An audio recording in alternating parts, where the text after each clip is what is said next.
Hello gardening friend, I am super excited to bring you a video on my longevity spinach.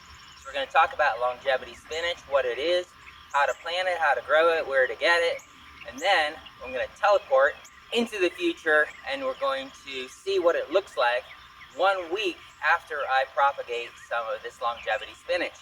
Alright, so let's get to it. Longevity spinach is also known as Guinura propagate.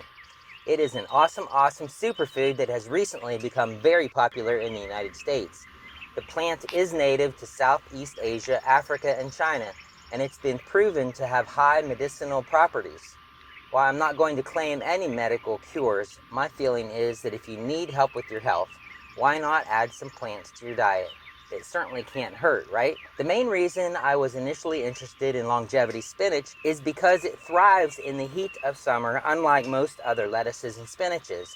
It's nice to be able to pick greens to eat through the whole summer, and it's very easy to grow. But as I learn more about it, I have become more impressed. Researchers have found that longevity spinach lowers blood sugar levels and can be used as a successful treatment for diabetes. Specialists have used this plant for over a decade to treat diabetics in Africa.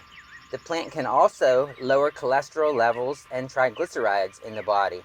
Research has shown that along with lowering sugar levels, the ethanol extract of the plant's leaves has anti-hyperlipidemic effects as well. That's a big word that means you have too many fats in your blood. Having low cholesterol levels can protect the body from heart and liver disease to be more healthy. Another benefit can be weight loss.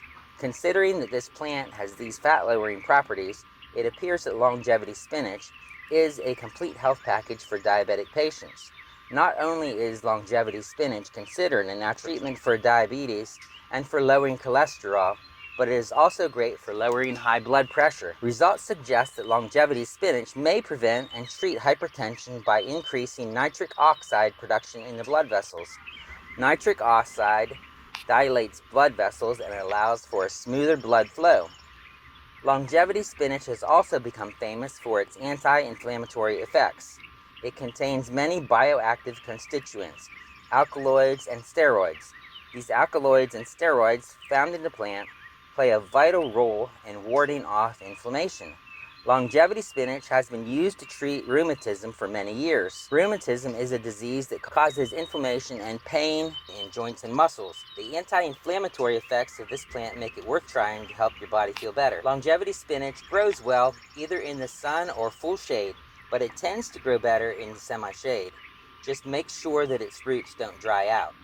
If you live in a climate that gets frost, you will need to grow longevity spinach in the summer and then take the plants or cuttings inside for the winter to make sure that you have plants when the weather warms up again. I got lucky with this plant because I mulched it heavily in the fall and it sprouted up again from the root. Even in my climate, zone 7B, I was super surprised about that. I had some growing inside in my terrarium where the boys were keeping some green anoles, but it died right when I was about to plant it out.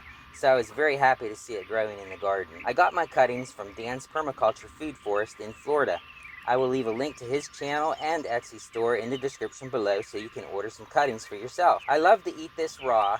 I eat some leaves when I walk by, but you can also pick it to use in soups and salads and teas and cooking too. Basically, you use it just like any other leafy green in cooking or whatever. Longevity spinach is super easy to grow and propagate too. I think all the cuttings I got from Dan grew, and they were mailed from Florida, so fresh cuttings should do even better. To take cuttings, simply cut off an 8 to 10 inch shoot and cut off all the leaves. I leave the little leaves on the top, and then simply bury the shoot in a compost-enriched soil. Keep it moist and soon it will be growing new leaves. Okay, so now let's time travel to 1 week in the future and we'll see how those cuttings are doing. Here we go. Alright, here we are back 1 week in the future. Let's go down and see how those cuttings are doing. This cutting looks like something might have eaten some parts off of it, but I think it'll still sprout out. This cutting has leaves growing, and it looks like all of them are going to go ahead and make some more plants. Let me grab a bite to eat while I'm here. Oh yeah, The goal of my channel is to give you information to help you become a more successful gardener. So let me know how you're doing in the comments below. If you are interested in growing longevity spinach, you will probably want to click on this playlist that showcases some other superfoods that I grow.